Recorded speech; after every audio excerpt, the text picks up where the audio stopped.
بسم اللہ الرحمن الرحیم۔ السلام علیکم ناظرین۔ محترم ناظرین، آج ہم بات کریں گے ایک ایسے واقعے کے بارے میں جسے سن کر آپ کے اور میرے آنکھوں میں آنسو آ جائیں گے۔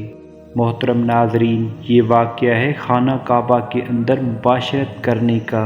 اس واقعے کو سمجھنے کے لیے اس ویڈیو کو اینڈ تک ضرور دیکھیں۔ محترم ناظرین، اسراف اور نائلہ نے بلا شبہ تاریخ انسانیت کا گھناؤنا ترین کام دنیا کے مقدس ترین اور محترم ترین جگہ پر کیا۔ اسلام کے آمد سے قبل عہد جاہلیت میں اسراف نامی ایک شخص تھا جو کہ قبیلہ بنو جرہم کا ایک نوجوان تھا، جبکہ نائلہ بنت زید کا تعلق بھی اسی قبیلہ جرہم سے تھا۔ محترم ناظرین، قبیلہ جرہم وہ قبیلہ ہے جو سب سے پہلے مکہ میں آ کر آباد ہونے والے قبائل میں سے ایک ہے۔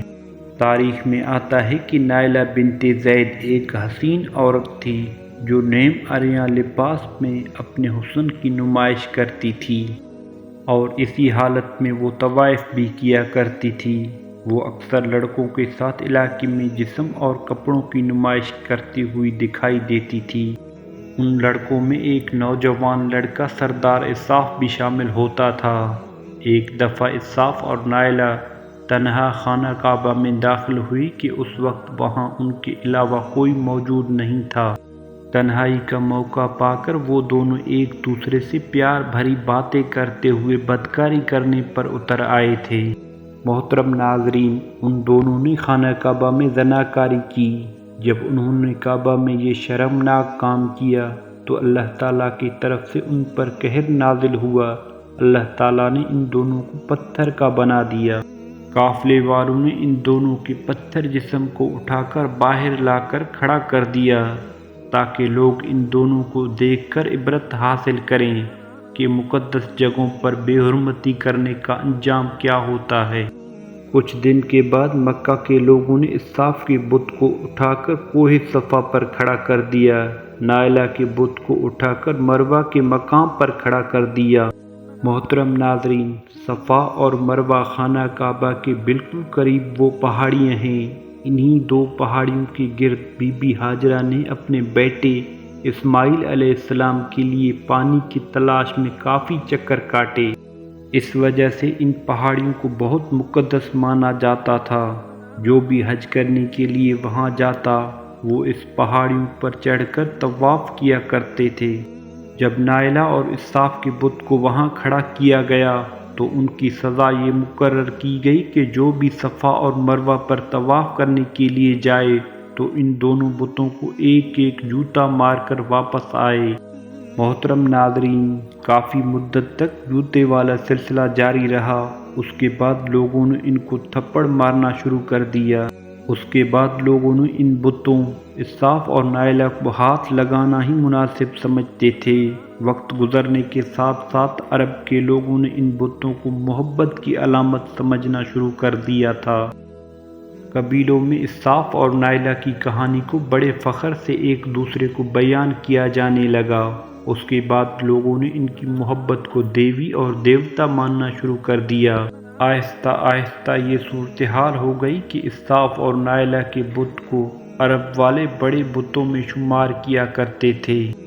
محترم ناظرین، مکہ کے مشرکین نے خانہ کعبہ کے دیواروں کو نبیوں، فرشتوں اور بے شمار قسم کے بتوں، تصویروں سے سجایا ہوا تھا۔ انہوں نے خانہ کعبہ کے دیوار پر حضرت ابراہیم علیہ السلام اور حضرت اسماعیل علیہ السلام کی تصاویر بھی لگائے ہوئے تھے۔ اس کے علاوہ نائلہ اور اسراف کے بت بننے کے بعد ان کا بت اور اس کے ساتھ 360 بت بھی وہیں رکھے ہوئے تھے۔